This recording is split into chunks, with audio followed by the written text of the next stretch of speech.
Te doy la bienvenida al gimnasio de Cinosargo, uno de los lugares a los que acudían los filósofos para enriquecer la mente e iluminar el alma.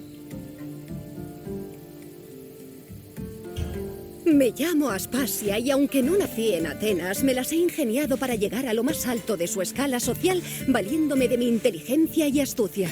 He llegado a ganarme el amor de Pericles, uno de los hombres más poderosos de la ciudad.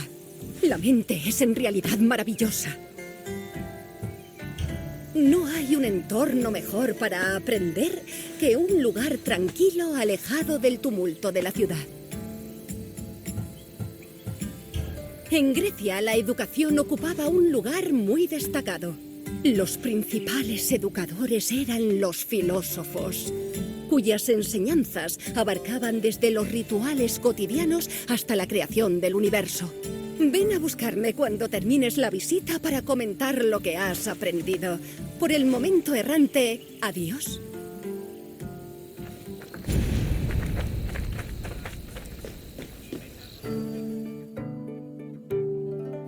La palabra filosofía procede del griego y significa amor al saber. Este concepto se oponía directamente a la filocrematía, amor al dinero, y a la filotimia, amor al honor. Desde la segunda mitad del siglo V a.C., Atenas se consideró la capital griega de la filosofía. Gracias al auge de la democracia, aumentó la necesidad de educar más allá de las asignaturas básicas de la escuela elemental. Los ciudadanos atenienses necesitaban poder desenvolverse dentro de un Estado democrático, ser elegido oficial, proponer nuevas leyes, tomar decisiones militares o simplemente defender sus propios derechos.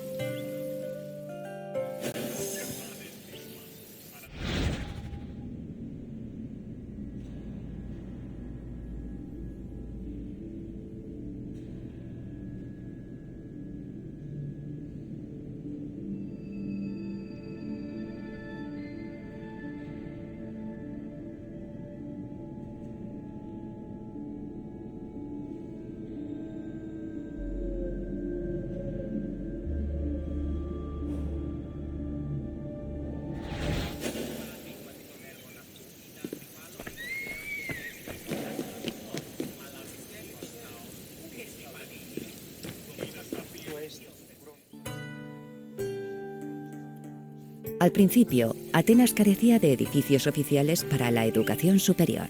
Los sofistas y los filósofos enseñaban en sus casas o en espacios públicos como el teatro. Para reclutar pupilos para estudios a largo plazo, también enseñaban en el gimnasio, donde los jóvenes tenían un entrenamiento físico. El Cinosargo era un santuario dedicado a Heracles, situado en un barrio al sur de Atenas.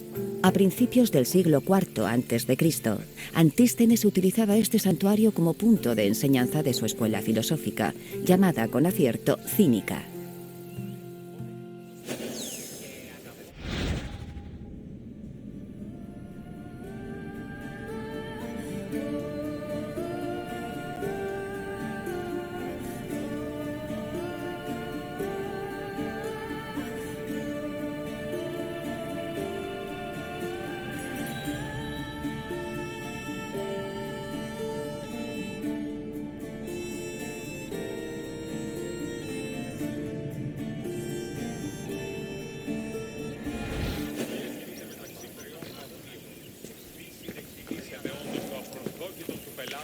και θεμελιώστε τα δεδομένα και μετά...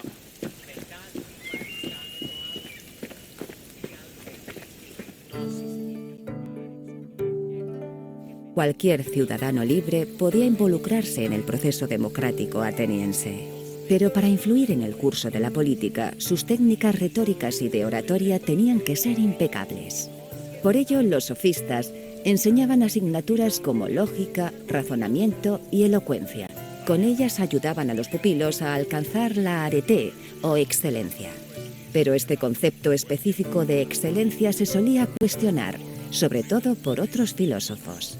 Platón, Sócrates e Isócrates, por ejemplo, preferían un enfoque más moral y arguían que la retórica tenía que ser un medio para servir al bien común. Sócrates y Platón fueron más allá. y afirmaron que la filosofía y la sabiduría no eran solo herramientas útiles, sino virtudes éticas.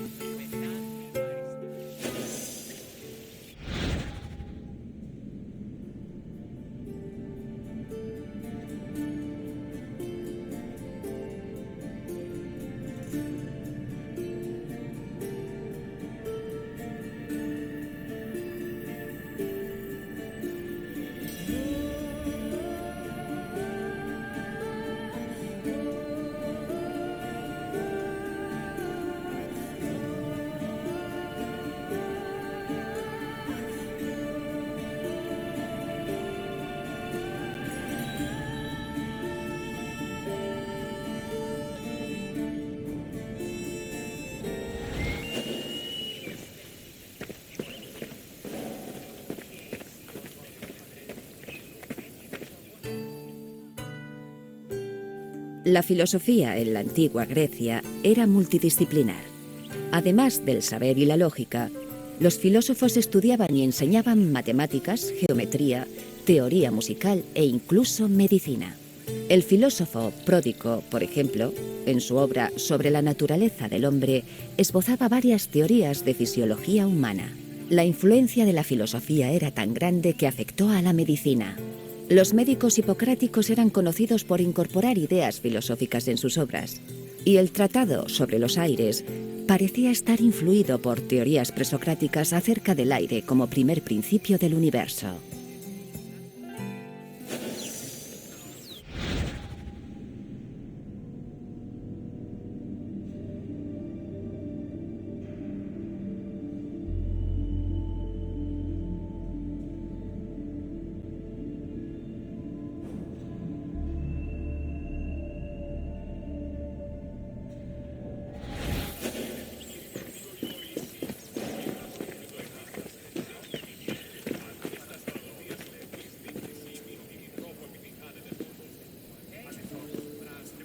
El célebre filósofo Sócrates tuvo una relación ambigua con los sofistas. En los diálogos de Platón, Sócrates se representa en constante oposición a los sofistas famosos de la época. Sin embargo, en la comedia de Aristófanes Las nubes, Sócrates es representado como un sofista, exigiendo remuneración por sus enseñanzas. En realidad, Sócrates era pobre y no ganaba dinero de sus enseñanzas. También difería de los sofistas en que estos solo enseñaban a jóvenes de clase alta. Sócrates enseñaba a todos, sin importar su clase. Por desgracia, sus ideas y prácticas controvertidas no gustaron demasiado en la ciudad de Atenas, donde terminó siendo juzgado por impiedad.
La filosofía no es solo una colección de ideas, sino un modo de vida.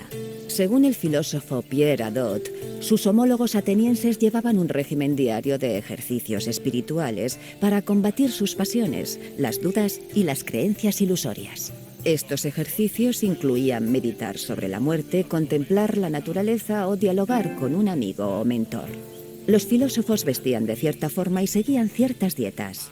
También formaban parte de comunidades de maestros y pupilos. Estas comunidades se creaban y afianzaban en las escuelas. Platón fundó una de estas escuelas a principios del siglo IV a.C., cuando compró una arboleda a las afueras de Atenas. La escuela se diseñó para convertir a los estudiantes en ciudadanos filósofos y gobernantes, si se daba el caso, justos y comedidos. Seguía sus propias normas y estaba abierta a alumnos de ambos géneros.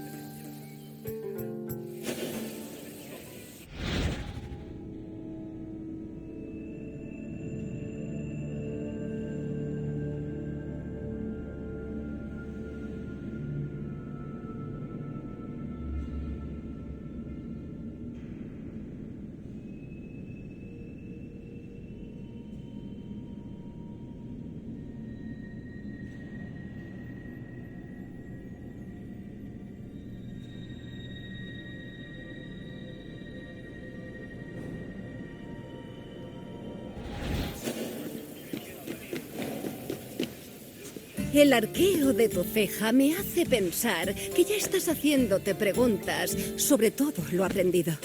No te avergüences. Incluso los más sabios entre nosotros se hacen preguntas antes de buscar respuestas. ¿Qué otra cosa te apetecería hacer? ¿Quieres poner a prueba tu saber? Muy bien. Vamos a ver si estás a la altura de los grandes filósofos.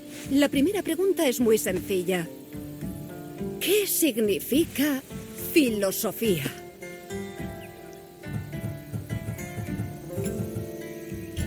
Correcto. La filosofía se refería al amor al saber. Vayamos a por otra pregunta.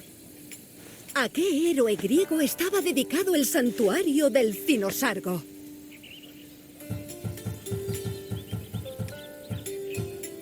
Correcto. Era el poderoso Heracles. Ahora, la última pregunta. ¿Qué obra de Aristófanes describía a Sócrates como un sofista?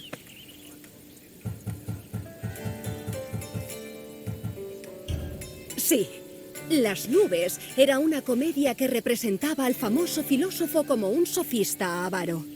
Platón creía que esta caricatura motivó en parte el juicio y ejecución posteriores de su mentor. Bien hecho, errante. Con tu sabiduría habrías impresionado al propio Sócrates. Como quieras, errante.